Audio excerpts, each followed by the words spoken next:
Hi everyone, welcome back to Kittles, Quilts, and Creations. The quilt around me is the wedding quilt that I have been working so far on, as well as it's scrap quilt day. Yes, it is. Scrap quilts are amazing. I don't know how many people have always talked about how when they receive a scrap quilt, how exciting it is. Well, today it's a 3-part class. Yes, what a deal.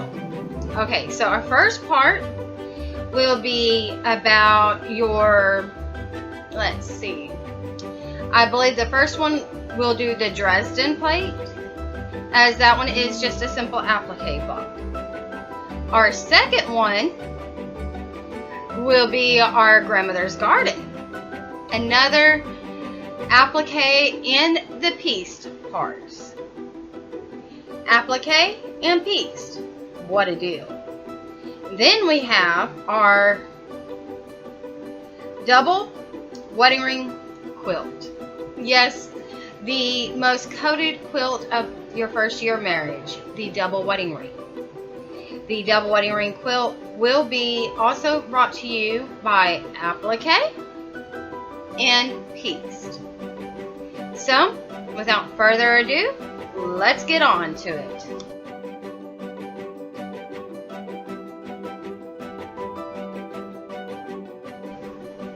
Hi everyone. Okay, so we are doing this beautiful Dresden plate.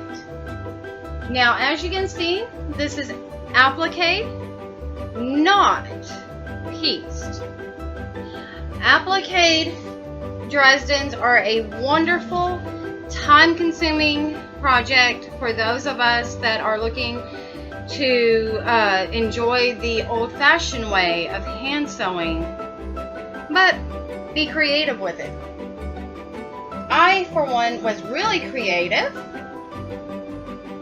when I did this, as I have shown others in the past.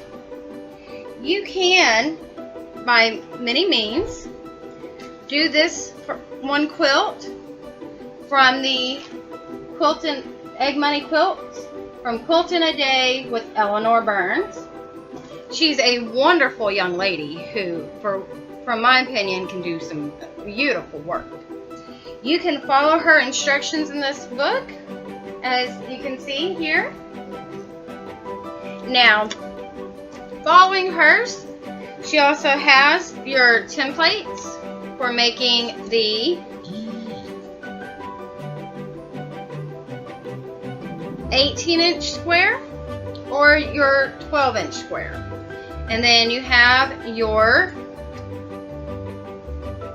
circle, or I will just use a cookie cutter. Now, for mine, I did not go to that extent of making them that big. All I did was take and cut out these 2 1¼ inch petals from the handy book of Creative Scraps. This was purchased, I believe, at Hastings when Hastings was still in business.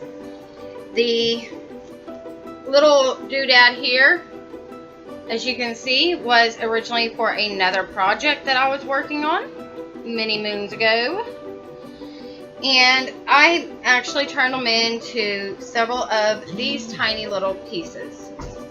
These tiny little pieces tend to take no more than maybe about a week to cut. I put them all in here, a 1-gallon tub, and this will work for your larger quilt projects. So, without further ado, let's begin on how to make your first Dresden. First, you will want to take and cut out at least enough of these to begin quilting. A little handy idea I had was take the smaller, shallower Easter basket. The Easter basket doesn't have to be very big. Fill it up with all your petals. Now, If you are only doing one, then this will be really simple. But if you're doing a full-blown Dresden plate, quilt, mug rug, or just practicing, you will want to follow these steps. First, you want to make sure to cut out these. Now here I have 1, 2, 3, 4, 5, 6, 7, 8, 9, 10, 11, 12, 13, 14, 15, 16, 17, 18, 19, 20, 21, 22. I always cut out additional for just in case. So I actually, for this one, I cut out, I think 25 or 26 of them. Maybe even 30, just to make sure I had plenty. Then I also created my little flower in the center, which took, I believe, 8 or 9, 3, 4, 5, 6, 7, 8, 9, 10, 11, 12, 13, 14, 15. So I actually cut out 15, and on average you'll cut out anywhere from 15 to 16 of them, but also cut out additional for those mess ups. To make the first one, you will take your pieces like such. You will want to place this on the square. Now, if you have the bigger squares, you can use this nifty little guideline to tell you how to place it. I did this with every one of mine. I will not do them any other way, only because of the fact that the last time I attempted to make one without a guide, it didn't come out right. I actually took and made another one that was for another applique quilt that I'm currently honestly looking for. Isn't that a hoot? Now,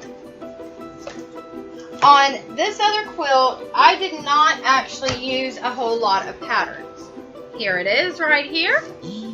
And I have to look to see where I placed it, because all of my quilts are designed and created by me, and I tend to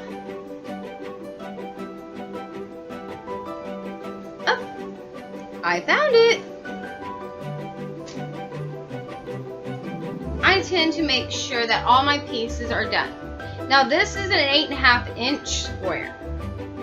I carefully made sure that I made my guideline as such in the center. As you can see, it's much bigger. Okay, but that's alright, because you will take and lay these one at a time, and for your straight line you will take and fold down like so, about 1/8 of an inch, and then you will stitch this one to it, doing this the same way, where you fold down the 1/8 of an inch the opposite way. Now once you do so, you will stitch it down the side of it, and then open it up, and it will have the line going that direction. Then you will take and pin one here and one in the center for 3 sides, and then you will leave this one down here, as you can see, plain. The fourth one does not have to be pinpointed, because then it will not go around completely. This one is my flower. Yes, I have a 60s flower power block. As you can see, I've got my little peace signs, my birdies. This was a 60s design that I created, so I put the flower power in there. I took and simply one piece and made it into a point. Now to do that, you will want to take one piece and stitch through here. This part can be used on the sewing machine. You just fold them over, stitch through, fold it over, stitch through. You can chain stitch the number that you will need. I always do one extra. Always, always, always do one extra so that you don't lose or forget what you were doing. Second, I took and would pin the first one together from here to here. I would pin it. And doing as I showed you on the straight, you will fold this piece over, stitch. This piece over, stitch. And until I have them completely going around my guideline. Now to do the straight line, I will go ahead and put two together with those little edges folded so that I can just pin it straight down the seam like so. You'll pin it down the seam like this, and then you will take and go around the circle in the same direction.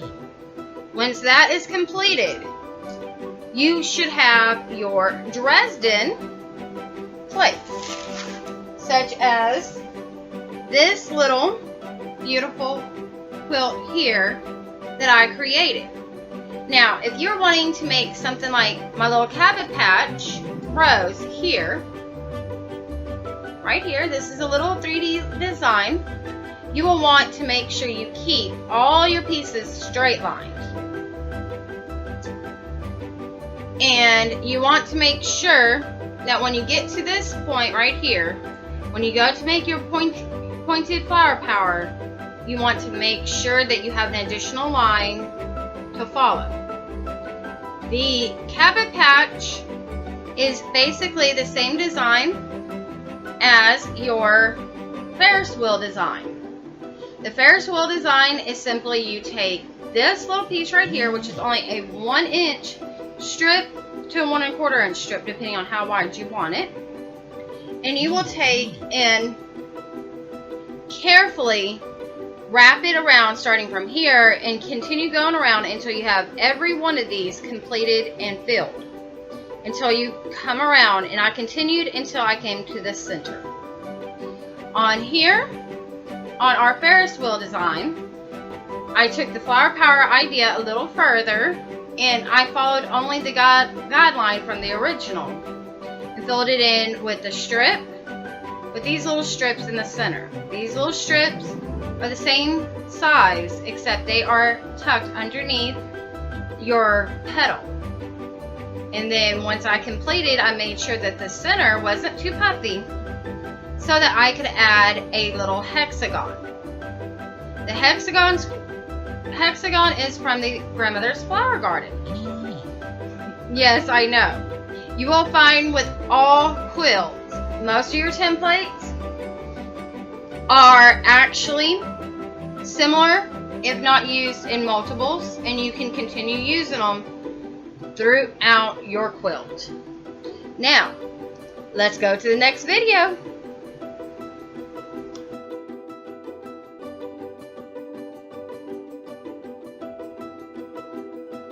Hi everyone, here's our Grandmother's Garden. It is the hexagon. Yes, this whole block is the Dresden's and your Grandmother's Garden. Now, I know a lot of you are probably thinking, how does she get all these patterns? Well, Here we are, back with Egg Money Quilts, and we have another wonderful applique piece. This is the hexagon Grandmother's Garden. As you can see, it is simple to do. Now, to do this one, I just simply took from the book of Creative Scraps Quilting with Bits and Pieces, and I just simply took and cut out, this is the piece version, but I cut out the hexagon right here. So what I will do to cut this out is take a piece of notebook paper and I will trace it out. And I will make sure, here I can do it right here for us so we can actually see my handiwork. And I will take and trace this out.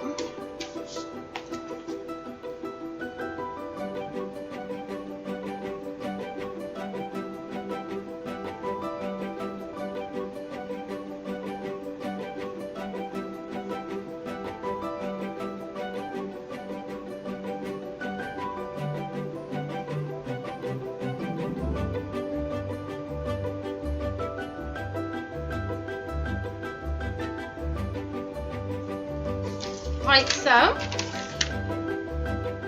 Now, I've traced this out so many times, it's unreal. But once you have done this, you will take a square up ruler. And you have to remember this is a regular tiny square. And you will follow those little tidbit lines like so. And you will trace around it until you reach that location of where the pieces are done. And I also, for a lot of reasons, will trace the inside just so I know how little it will be upon completion in the center if I chose to keep it that little. Now, to make this larger, once you have traced it out, you can take out and go just a hair larger. I like to take and look at this neat little tailor square that many of you are familiar with me using, and I will follow the lines using this little doodad. The little blue area is your 1/4 inch seam allowance. So I will take and line it up and make a line all the way around it to make sure that my hexagon is a little bit larger and not too small and not too big. If your hexagon is too small, it will not work. It will come out to look very little and it will take you more time to stitch it. So you want to make sure that it is a plenty of a big size before you complete your square completely. As you can see now, I have done so. Then I will take a pair of my scissors off, or a pair of scissors that can be used on paper. The kid scissors that we purchased for their school supplies will work as well.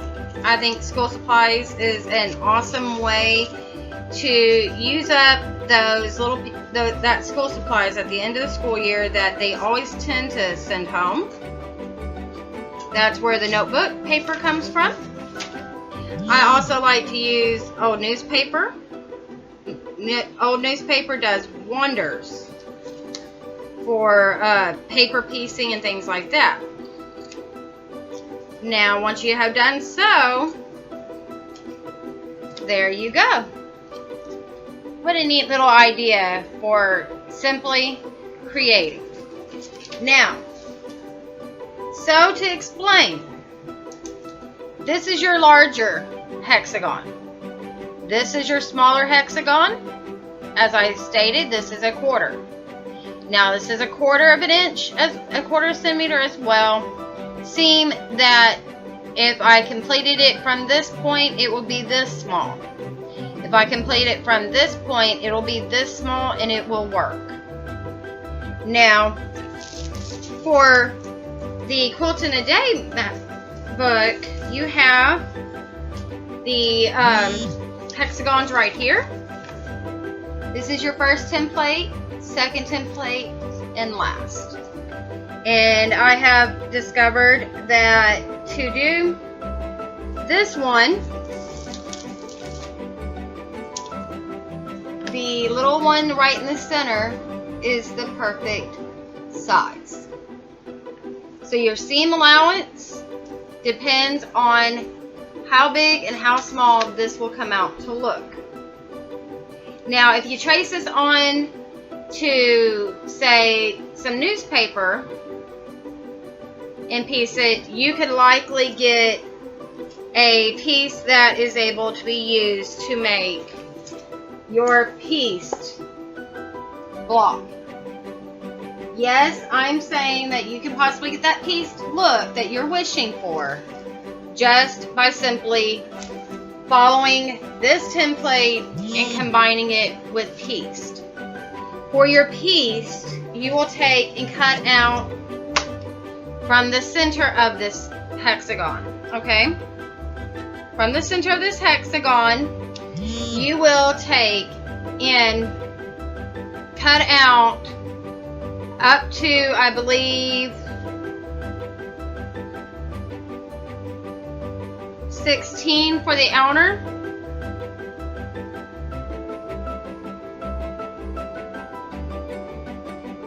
Then 12. Then 6 and 1. And you will stitch them side to side. Okay? You can, in some cases, stitch with them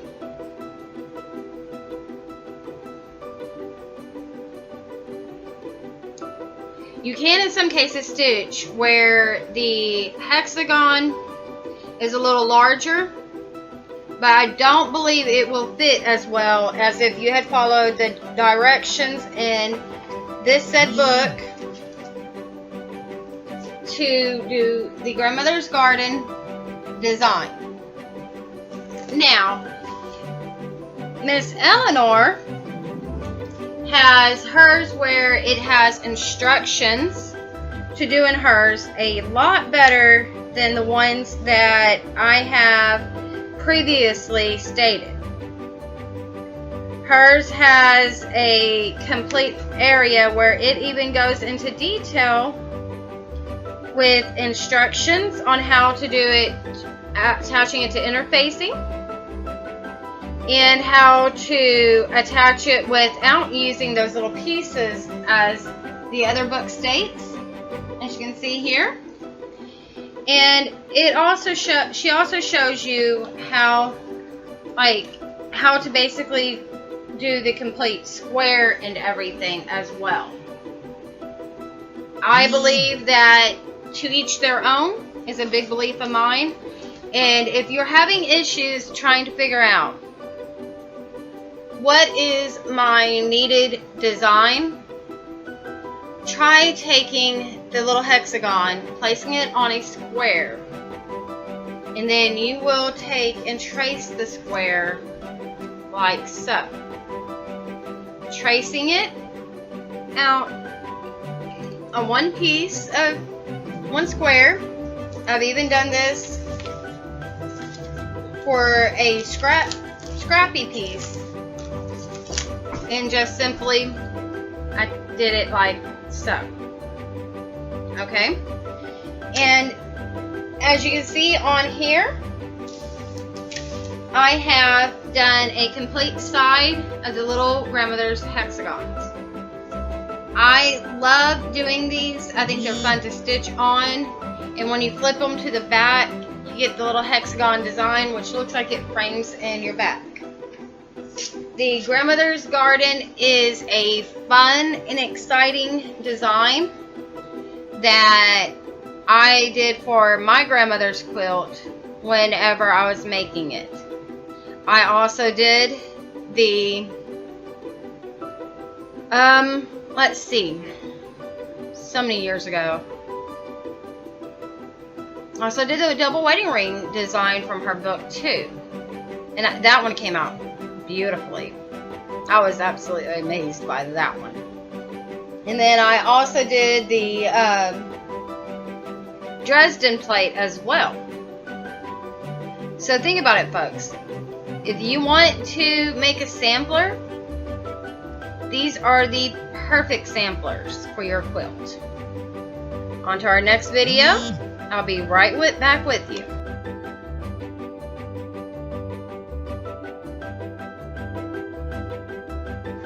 Okay, so as you can see, we are on to the next video, and this is the double wedding ring quilt. This little block is applique as well. Applique means I just simply stitched it onto the block. Now, to make this one, I also use the Egg Money Quilt book. I love this book, if you haven't already noticed. I tend to do a lot of my quilt pieces from here. I know the block has a deep meaning for many brides. It is one of the most coveted, most wanted blocks that I noticed for new brides and grooms. I don't exactly know why though, because to me, I guess you'd say that maybe for the times during the Depression, it was actually something that was easy to do with as little pieces of fabric that were available at the time. Now, in her book, as you can see, you can follow the directions for making it. And I know I was looking at her pieces a while back, and I noticed that her pieces were a little bit larger. For this particular design, she provided her scalloped edge and an arch. Now, folks, I gotta admit, I had the piece for the art, but when I had my flood in 2016, unfortunately, that was one of the first things that I lost because it was only paper. Now you can take and make it two different sizes. Right here we have the one for a table runner, which is probably your 2.5 inch. Then you have a 3 inch that she says is for a quilt. And then you have your tumbler. Yes, it's a tumbler. Everybody's always looking for the tumbler. I found this one with her double wedding ring design. Now, for all of this, her square is a 12.5 inch square. Okay. I did mine where it was an 8.5 inch square, and it came out just as beautiful. Simply using this little petal right here that is 2 inches by 1.25 inches. And I also used the 2.5 inch square. And once I made my squares, all I had to do was stitch down this line and snowball it, so that the applique piece was correct. Now, if you take the 8.5 inch square, such as this, look, yes, this is an 8.5 inch square, and I placed my arc for each direction that I needed it to be, and used only this part from here to here in the center to make my edges. Once you do that, you will take and fold them piece by piece by piece, but do not by any means stitch at the top to top to bottom.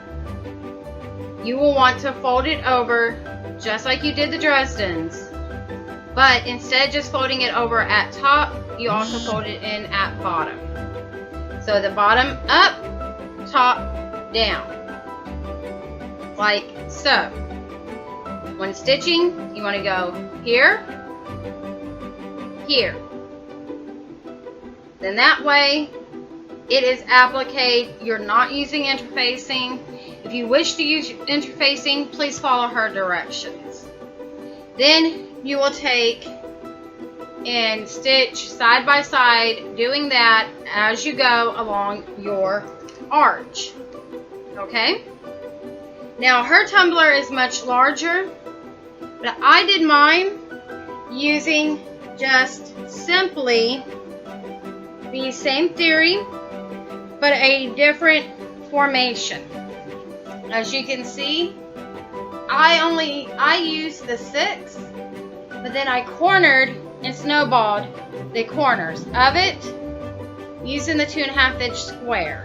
And therefore this is my design that I got out of it. Now, for your pieced, and I mean your pieced pieces, I could not in any way find that particular design. But, folks, I did find another method for using it, and this was a more well, I want to say it was a simpler idea, but I have found that this little piece right here this little piece right here, and I will flip to it, will make your center of your double wedding ring. If that does not seem familiar to you, you can take a piece of like an 8.5 inch square, and you can cut out the piece like so. Not completely all the way to the bottom, not completely all the way over to the top, but this will create your same design that you are looking for all the way around. Just simply add your curves. Now for your piece that looks like this in the center, you will want, for that petal, I would just simply stitch a piece of material right there and stitch them together. Nothing like this will be as hard. You pay attention and understand how to do so. I will do an additional video once I try or attempt that piece version of the double wedding ring. For all others, if you are not very good at doing stuff with curves, I would stick with her, Eleanor Burns' idea of doing an applique. The applique version is just as pretty and less time consuming for those of us who do not have a whole lot of time to do so.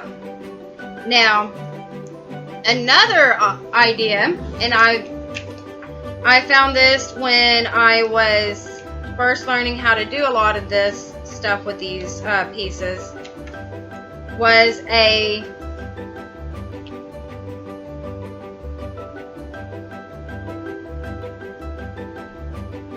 one moment, folks. I'm trying to find it in the table of contents.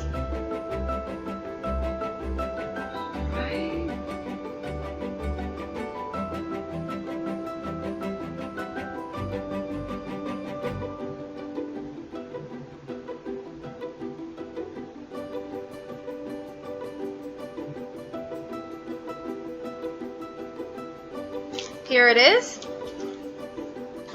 And this, folks, is called Tipsy Trails. And I believe this one will be quite fun for those of you who wish. And I will provide a kit if needed to make this one. But it is a 7-inch square that is curved on each side. And then you will want to keep it like this, but it's a neat little way to make the grandmother's fan. Grandmother's fan is almost identical to this, except you can make the fan in different ways, in different designs. I use several different ones. I've used 6-inch grandmother's fan. I've used 8.5-inch grandmother's fan. I've even done a 12.5-inch grandmother's fan. You have to pay attention to what you're doing, and you don't want to lose your place when you're making these. You can do them appliqued as such, or you can do it pieced. Now, I know this is the last part of this video, so I want you to look at this grandmother's this double wedding ring, the Dresden, and the grandmother's garden quilt, and decide which one you'd like to do. If you need more videos, there are tons of more videos on YouTube for making these 3 quilts. The other ideas that you have can always be played with when using these designs.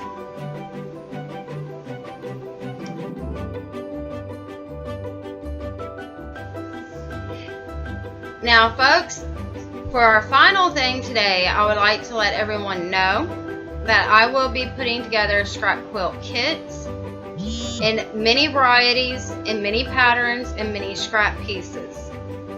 If you are looking for a certain pattern, template, or just the templates, or you wish to get just the instructions in the templates, please PM me at facebook.me/Kittles Quilts and Creations, and I will be more than happy to put it together for purchase. Above all, folks, let's visit, share, and subscribe to Kittles Quilts and Creations.